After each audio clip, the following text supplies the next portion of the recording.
सुरुवातीचीच बातमी आहे राहुल गांधी यांच्या दौऱ्यासंदर्भात। राहुल गांधी आज परभणी दौऱ्यावर येतात। परभणीतील एकूणच वादग्रस्त प्रकरण आणि त्यानंतर राहुल गांधी हे पीडित कुटुंबियांची भेट घेतील।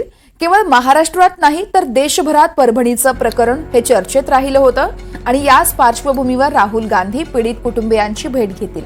न्यायालयीन कोठडीत असताना परभणीतील आंदोलक सोमनाथ सूर्यवंशी यांचा मृत्यू झाला होता। सूर्यवंशी कुटुंबियांची राहुल गांधी यावेळेस भेट घेऊन त्यांचं सांत्वन देखील करणार आहेत। आंदोलनावेळी शांतता प्रस्थापित करत असताना विजय वाकोडे यांचा देखील हृदयविकाराच्या झटक्याने मृत्यू झाला होता। वाकोडे यांच्या कुटुंबियांची देखील राहुल गांधी भेट घेतील। दोन्ही कुटुंबियांची भेट घेतल्यानंतर ते पुन्हा एकदा दिल्लीला रवाना होतील। या संदर्भात दिवाकर माने आमचे प्रतिनिधी आहेत आपल्यासोबत थेट परभणीतून। आपण त्यांच्याकडून सविस्तर माहिती जाणून घेऊयात। दिवाकर, आपण बघतोय खरं तर राहुल गांधी येत आहेत त्या ठिकाणी संतोष सूर्यवंशी यांच्या भेटीसाठी, त्यांच्या कुटुंबियांच्या भेटीसाठी। आपण जर बघायला गेलं तर तिकडे उदय सामंत असतील, संजय शिरसाट हे देखील येणार आहेत।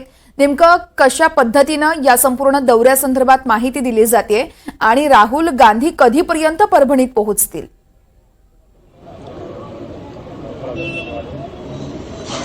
वर्षात थोड्याच वेळात सोमनाथ सूर्यवंशी परिवार इथे स्थित आहे, ह्याच ठिकाणी ते आता येणार आहेत। राहुल गांधी 2 वाजता येतील, तर त्याच्या आधी उदय सामंत आणि संजय शिरसाट या ठिकाणी येणार आहेत। संपूर्ण जो परिसर आहे तो मोंडा परिसर आहे। आपण सध्या बाजार उत्पन्न समिती समोर उभा आहोत। संपूर्ण पोलिसांचा मोठा बंदोबस्त या ठिकाणी आहे। छावणीचं स्वरूप या ठिकाणी आलेलं आहे आणि काहीच वेळात उदय सामंत देखील या ठिकाणी पोहोचतील।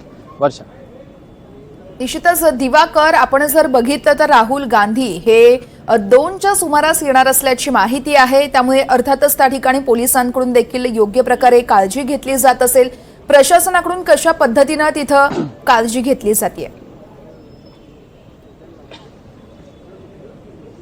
वर्षा, त्यांचा दौरा 1 तासाचा असेल राहुल गांधींचा। ते 2 वाजता येतील आणि 3 वाजता परत देखील जातील।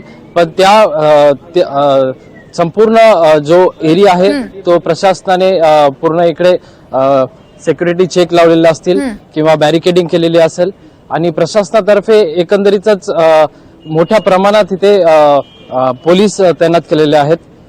तर हे जे ठिकाण आहे ह्या ठिकाणी आज सर्वच मंत्री येणार आहेत। काल अजित पवार देखील आले होते, त्यांनी देखील सोमनाथ सूर्यवंशी यांच्या परिवाराची भेट घेतली। त्यांच्या परिवाराला सांत्वन घालण्याचं काम त्यांनी केलं। त्यांच्या लहान मुलाला नोकरी देण्याचं आश्वासन देखील त्यांनी केलेलं आहे। शासकीय नोकरी किंवा एका इन्स्टिट्यूशनल नोकरी देण्याचं त्यांनी सांगितलं आहे।